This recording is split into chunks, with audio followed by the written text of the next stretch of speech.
G'day viewers and welcome to the next episode of It's Always Beeroclock. I'm Mark and this is Sidekick Dave. Hi viewers. Mark, where's Simon today?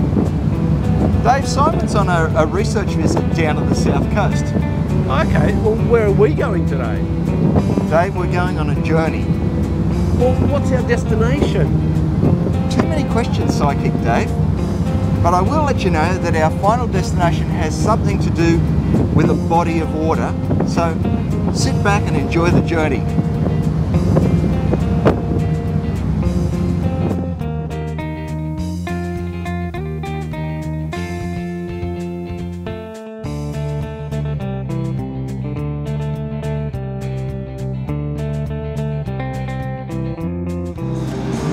Riddle me this, Sidekick Dave. When can you be at a place but simultaneously not be at that place?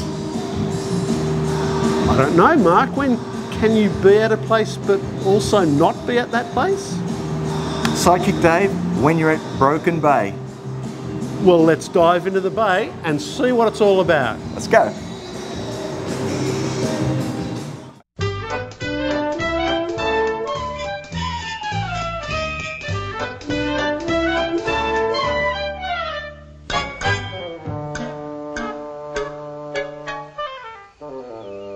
Okay, we're here at Broken Bay Brewing Co. with the two founders, Andrew and Brenton. G'day guys. G'day. How are we?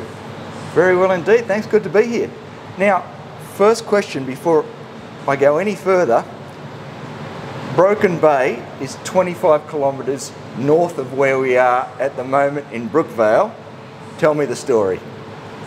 I'm happy to field that one. So, Brenton and I are pretty keen sailors, and come from sailing families, and we thought we wanted a local reference that wasn't super obvious and something that really spoke to the northern beaches but wasn't necessarily directly related to surfing culture as such, really sort of showcasing a little bit more about some of the other things that the northern beaches has to offer around its waterways and activities and the natural sort of beauty of it. So that's where that comes from. Okay, and I can see that there's sort of a nautical theme throughout the place. But before we go too far, tell us how the whole idea started. What sparked the idea to start a brewery and start brewing beer? I'll probably fill that one. I was actually at another brewery, and on a Saturday afternoon, just having a beer. Yeah. And I was looking around, and the place was absolutely pumping. And I thought, you know what? This is really cool. Maybe we should do this. So after a few beers, several beers, I called him.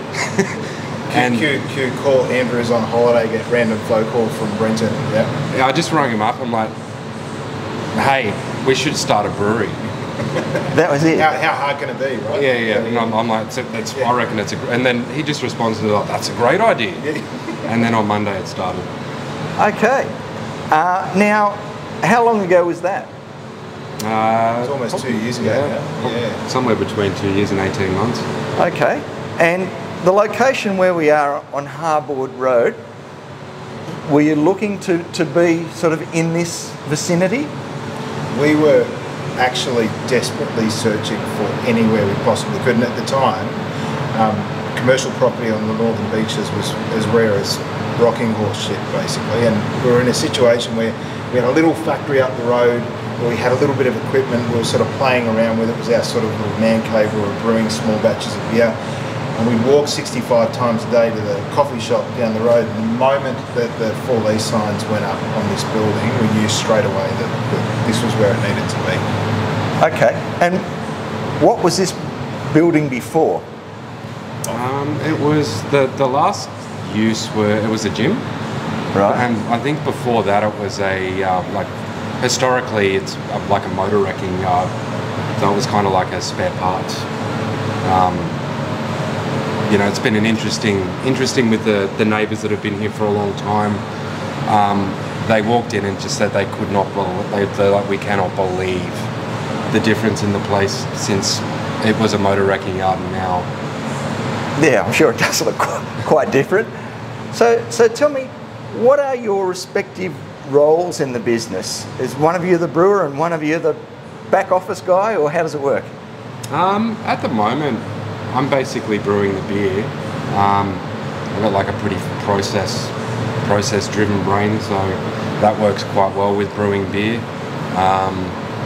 You know, it's definitely a process with a bit of an art form attached to it. So yeah, I mean, that's kind of my role at the moment. And Andrew? I'm just the sales guy. I'm just, you know, yeah. So retail operations and you know, anything sort of relative to, you know, the branding and all that sort of stuff. That's where I come in. I'm pretty useless on the other side of the brewery, is the truth. I'm useful to follow the people who know what they're doing around with a hose or a bucket, but that's okay. But you had a sort of a general business background. Look, this is, for me, this is startup involved. The startups I've been involved with, this is number 6. So I've got a reasonable sort of propensity for, you know, torture or self-torture when it comes to starting up new businesses. So yeah. Okay, and Brenton, what kind of brewing experience did you have before starting your own brewery? none. None? None at all. How did you learn your craft? Well, we actually went down to Melbourne and bought a pilot brew house. Yeah. You know, most people you hear of brew with bags or with, you know, kegs. Yeah, a couple of kegs that modified into a brew house. We started with a fully electric 2-hec brew house, which we've still got. You know, we run a lot of trial batches, figured it out. You know, like for example, I think we did, like looking at our beers, the Pacific Ale had 9 iterations before we were happy with it. You know, it's funny when you look at it, the Aussie Lager was the first. So it's our most popular beer, and it was our first try at it. And we ran it through to completion, and we were happy with it, and that's how it's remained. And we scaled the recipes up into our big brew house, and we're actually really surprised how they taste the same but slightly better. Right, okay.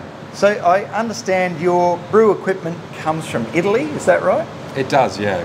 Yeah, it comes from a company just outside Turin in Italy. Okay. And was there what was the thought process there? Why did you go with that? Honestly, we had some interesting experiences in those early days that I was just talking about with our smaller equipment. Yeah. I think it's safe to say that the vast majority of brewery equipment in Australia it's sourced from China. Yeah. We did that initially, and it taught us pretty quickly not to actually go to Europe and buy brewery equipment if you want it to work properly. Okay. But you still maintain that smaller brew house nearby as well, is that right? We do, yeah. Okay. Now, what's your philosophy as far as beer is concerned? I see you've got a sort of a fairly standard, if I could call it standard, range of beers: lager, XPA, Pacific Ale, IPA, Pilsner, and a pale ale. And then there are 3 sort of more specialist lagers, I think, at the end there. What was your philosophy as far as the range that you were presenting, or the type of beer that you're going to make? I think that really the ethos that we came up with initially was to chill them out a little bit. You know, we've gone on several brewery tours, and we kind of, after sampling all of the beers, the common theme that we picked out of it is that they're really heavy. Yeah. Like you'll have one of the sort of heavier lagers that they make, and you feel like you've just eaten a loaf of bread afterwards. Right. We decided to actually peel them back. Yeah. You know, peel the ingredients back, make them more mellow, and make them all true to form. Yeah, okay, so quality, approachable, not necessarily just for beer nerds who are going for the extreme versions of those styles. Well, I guess coincidentally, this is the beauty of having our smaller brew house. I mean, brewing a large batch of a very sort of, as you say, beer nerdy beer, it'd probably sit in our cool room for a year before we actually got through it. So using today as an example, I just went and brewed a double dry hop New England IPA. Okay. Which will feature in 3 weeks on our weekly special tap. So I'll have to come back in 3 weeks. so those sorts of beers are what appeals to your sort of 5%. And the core range and everything you see here is really appealing to the 95%. Yep.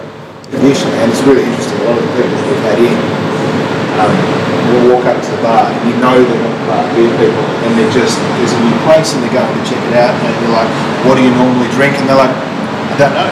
I actually don't know.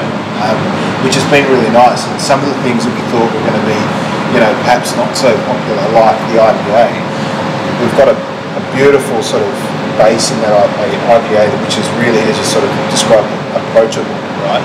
And I think people who traditionally would be really afraid to sort of try them, we've been moving cans of that out of the fridge at a rapid rate that we couldn't possibly have anticipated. So we think the strategy's paying off. We definitely had the real keen beer nerds, as you described them, come in and go, where's your red beer, where's your dark beer? Yeah, where's your double IPA? Yeah, that's right. It's coming, it'll be here in 3 weeks. Which are coming, but I think ultimately, what we want to try and do, and this is something that the craft beer industry at large suffers with enormously, is actually introducing people to craft beer and getting more people into the craft beer market. You approach 90% of people over a certain age bracket or in a certain demographic and there's, I can't drink that shit. And what we want to do is we want to say, well, actually, it is for you, and you just haven't discovered what you like yet. So that's the goal, ultimately. Well, I think people need to tiptoe in at the shallow end and eventually wade 100%. into deeper water or deeper beer. Yeah. So you're here on the sort of periphery of Brookvale, a few hundred metres from sort of Beer Central. Do you have any interaction with the other brewers? Yeah, absolutely. We've had the second day we opened, we had one of the brewery owners come out with his partner and a couple of people and try out all the beers. This evening we've got one of the other breweries bringing all of their staff. It's like a fraternity. It is. Yeah. It is. So anyone would help each other out. Like if you ran out of a particular ingredient, you were in a bind, you could quite happily run down to one of the others and they would help you out, and vice versa. It's a nice little community, atmosphere among the breweries here. And I think the interesting thing is just last weekend they ran an event. Unfortunately, I think we missed the boat. We opened just a little bit too late, but it was an extraordinary event, and it was actually organised by the brewers in all of the breweries. It was called Brookie Fest, and it looked like it brought thousands of people into the precinct. It was just sensational. So I think, to be part of something like that, albeit sort of geographically we're sitting on the fringe. We're really excited about it. Okay. So you've been open for less than a month. What do you see happening for the remainder of the year? What are the plans there? Look, we've got a fair few, and I think ultimately the goal from day one was just to get the doors open and start to operate, test the systems, make sure everything worked the way that we wanted it to, have a look at our forecasting from a production perspective and make sure that we've got everything that we need in place. We're pretty satisfied with that now. We've started to make approaches to the market and vice versa in terms of wholesaling some product to other venues. But ultimately what you'll see at the venue start to take shape is a lot more activities around the traditional type stuff that you would see in a brewery, maybe some trivia nights, some other events, a little bit of live music here and there, to sort of create a bit more of a buzz in the venue for sure. Okay. Beyond that, we do have DA approval to expand the entire tap room to the rooftop. So on top of us right now is a great big concrete slab roof. And the plan for next summer is to expand that to include the rooftop. Okay, so you'll have a beer garden out the front and a beer garden on top. Yeah, fantastic. One thing I did want to ask you is, in the 2 years it took to get from the idea to where we are today, were there any sort of pitfalls that you encountered along the way? We could, originally when we started getting into this, we ran into so many that I thought there's surely a Netflix documentary in this, you know, like going through the amount, just swimming through the rivers of crap that we couldn't possibly have anticipated. You know, we're now, what, 2 to 2.5 times our original budget on getting this place finished. We've had to buy and sell multiple pieces of equipment because we just quite frankly didn't really know what we were buying in the first place. It's been a total minefield. Yeah. Right. Well, congratulations on getting here. The place looks good. Dave and I have been here once before on a reconnaissance mission and tried the beer, so we look forward to trying them again. The artwork's great with a sort of maritime theme, so congratulations. Thanks very much. Oh, thank you. Thank you. Thanks for your time. All right, cheers. Cheers.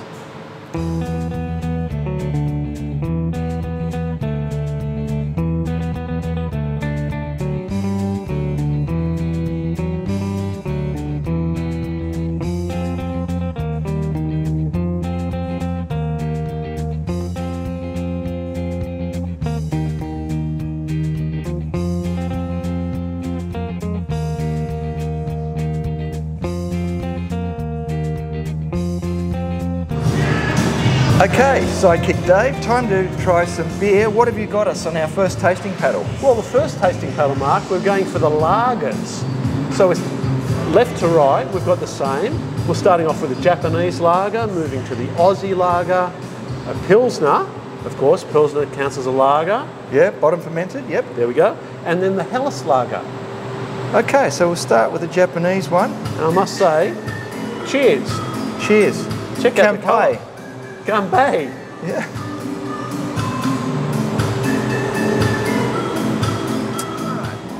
We're here at Broken Bay Brewing with Frank. Yes. G'day, Frank. Hello, how are you?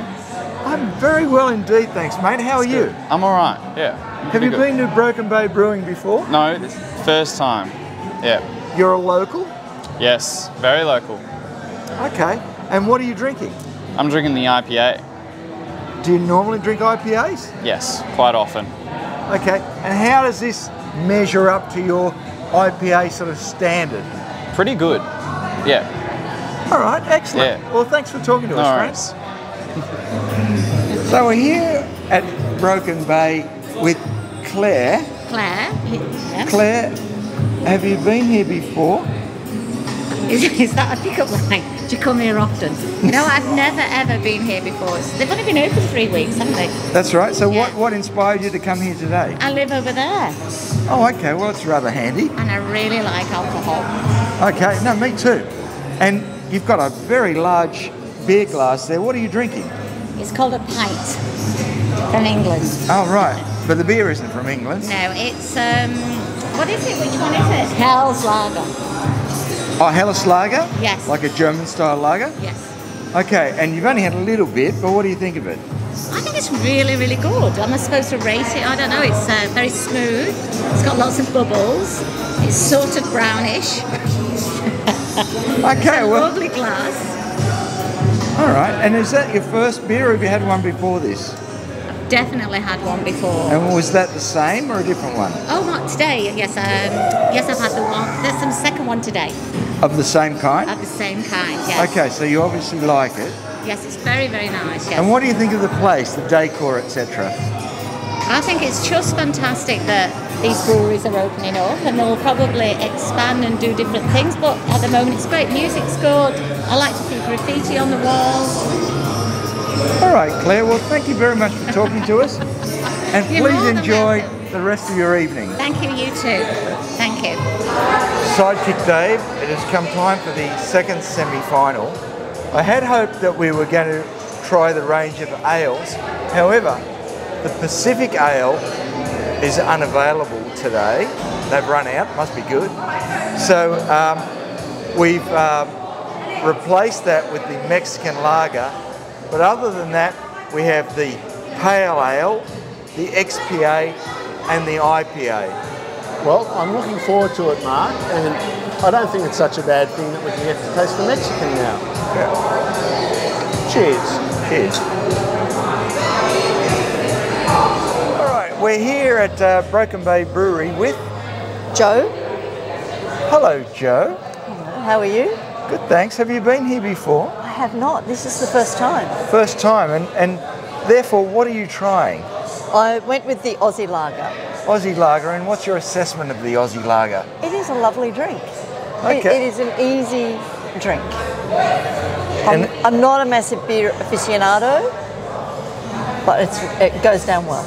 Okay, and would you normally go for a lager? No, I'd probably try a pale ale or a hazy. Okay. But I have a friend that does home brew for me, and he does lagers, so it's good. Okay, well, cheers, and I'm sure there is a pale ale for you to try later. There could well be, but I may work through all the lagers just to compare. Okay, good idea. We did the same. Very good. Cheers, Joe. Cheers. All right. Okay. We're here at Broken Bay Brewing with Jim. G'day, Jim. G'day, Mark. What are you drinking? This is the Hellas Lager. Okay. You've had other beers here, have you? Just tonight, I've had the I had the Aussie Lager, and I then had the Mexican Lager, Okay. and now I've got the Hellas Lager, Okay. and I'm going to have the Japanese one next. All right. So of the three that you've tried so far, which is your favourite? Aussie. Aussie. Okay. Cheers. Cheers. We're here at Broken Bay Brewing with Natalie. Hello, Natalie. Hello. Have you been here before? I have not been here before, This no. is your first It's time? my first time here. And what beer are you trying? I'm trying the Japanese lager. Oh, we had the Japanese lager. I liked it. What do you think? It's lovely. I'm actually flying to Japan tomorrow, and hence why I thought I may as well try the Japanese lager. All right, get a head It's nice. start. Yeah, get a head start. It's lovely. It's refreshing. It's nice. It's clear. It's crisp. It's great. Well, fantastic. And tomorrow I'll be able to see how authentic it is as well. I'm sure it is. Well, happy travels. Thank you. Cheers. Thanks. So, David, we've concluded our visit here at Broken Bay Brewing in Brookvale. What did you think of the place, and what did you think of the beers?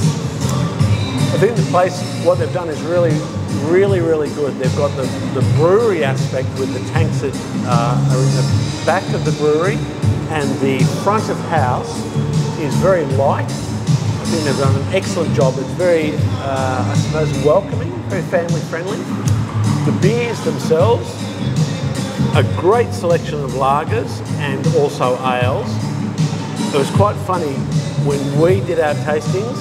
The very first one we tried was the Japanese lager, and the very last one we tried was the IPA, and they are my two favourites. The Japanese lager was an excellent representation of a rice lager, and the IPA, great mouthfeel. But if I had to choose between the two, the Japanese lager would be my favourite.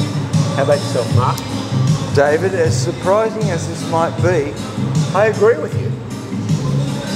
I thought the Japanese lager was great, and the IPA was great. Their mantra really is to make approachable beers that are not for beer nerds, but for everyday people who want to taste a classic example of a particular style of beer without it being too out there. You're right. The beers are not esoteric. The beers are really good examples of what they are trying to display for people to come in and try that genre of beer. Yeah, really good. Yeah. So to have a beer that is a lager or a pilsner or an IPA or a pale ale without being scared off because it's too out there is, you know, what they're trying to achieve, and I think they have achieved it. The place itself, it's light, airy, nice artwork. It's got a sort of maritime feel to it. So, yeah, I thought the place was pretty good. Pretty good fit for the northern beaches. Yeah, I think we'll be back. I hope to be back. Definitely. So, until next time, Sidekick Dave, it's always Beeroclock.